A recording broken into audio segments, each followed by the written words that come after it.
తాకట్లో ఉన్న మీ బంగారాన్ని విడిపించి ఆ రోజు ఆన్లైన్ రేటుకి కొంటాం. Sharma gold company. తెలంగాణ భూ పరిపాలనలో భూభారతి శకం మొదలైంది. రైతులు, భూ యజమానుల హక్కుల రక్షణ, భద్రతతో పాటు పలు రకాల సహాయ సహకారాలు అందించేలా కాంగ్రెస్ ప్రభుత్వం తీసుకొచ్చిన కొత్త రెవెన్యూ చట్టం భూభారతిని ఏప్రిల్ 14 నుంచి 3 మండలాల్లో ప్రభుత్వం అమలు చేయనుంది. ఇంతకీ ఈ భూభారతిలో ఏముంది? ధరణికి భూభారతికి తేడా ఏంటి? రైతులకు జరిగే మేలేంటి? తెలంగాణలో కొత్త రెవెన్యూ చట్టం ఏప్రిల్ 14 నుంచి భూభారతికి శ్రీకారం. మొదట 3 మండలాల్లో అమలు. జూన్ 2న రాష్ట్ర వ్యాప్తంగా అమలు చేసేందుకు ప్లాన్. పోర్టల్పై అవగాహన కల్పించేందుకు సదస్సులు. తెలంగాణలో ధరణిని రీప్లేస్ చేసింది భూభారతి చట్టం. ధరణి చట్టంలో లోపాలు ఉన్నాయని కాంగ్రెస్ ప్రభుత్వం భావించి ఆ చట్టాన్ని రద్దు చేసి భూభారతిని తీసుకొచ్చారు. కోదండరెడ్డి, మాజీ ఐఏఎస్ రేమండ్ పీటర్, న్యాయ కోవిదుడు భూమి Sunil Kumar special grade deputy collector ఆధ్వర్యంలో చర్చించి భూభారతి చట్టానికి రూపకల్పన చేశారు. అంబేద్కర్ జయంతి సందర్భంగా భూభారతి ప్రస్థానం మొదలైంది. ROR 2020 స్థానంలో ROR 2025 భూభారతి చట్టాన్ని గ్రామస్థాయి నుంచి రాష్ట్ర స్థాయి వరకు అమలు చేయనుంది.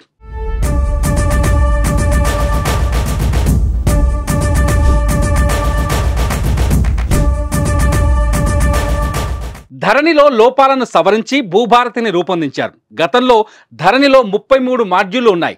రైతులు పోర్టల్లో దరఖాస్తు చేసే సమయంలో ఒకదానికి బదులు మరొకటి మాడ్యూల్ని ఎంపిక చేస్తే ఇబ్బందులు ఎదురయ్యేవి. ఇప్పుడు అలాంటి ఇబ్బందులు రాకుండా ఈ గందరగోళానికి ముగింపు పలికేలా కొత్త పోర్టల్లో మాడ్యూళ్ల సంఖ్యను 6కు కుదించారు. వారసత్వ బదిలీ సమయంలో కుటుంబ సభ్యులందరికీ తెలిసేలా నోటీసు జారీ, విచారణ ప్రక్రియ చేపట్టే వ్యవస్థ కూడా అందుబాటులో ఉంది. దీంతోపాటు ఈ పహానీని 11 కాలమ్స్తో అందుబాటులోకి తీసుకొస్తున్నారు. ధరణిలో కేవలం భూ యజమాని పేరుతో మాత్రమే పహాని తీసుకొచ్చారు. దాని స్థానంలో యజమాని పేరు, భూ ఖాతా, సర్వే నంబరు, అనుభవదారు లేదా పట్టాదారు, ప్రభుత్వ భూమి లేదా పట్టా భూమి, వారసత్వంగా వచ్చిందా, కొనుగోలు ద్వారా వచ్చిందా తదితర వివరాలు తెలిపేలా పహాని ఉండనుంది. 3 మండలాల్లో తొలుత ఈ పోర్టల్ను పైలట్ ప్రాజెక్టుగా అమలు చేస్తారు. రాష్ట్రంలోని 3 ప్రాంతాల నుంచి ఒక్కో మండలాన్ని ఎంపిక చేయాలని సీఎం రేవంత్ రెడ్డి సూచించారు.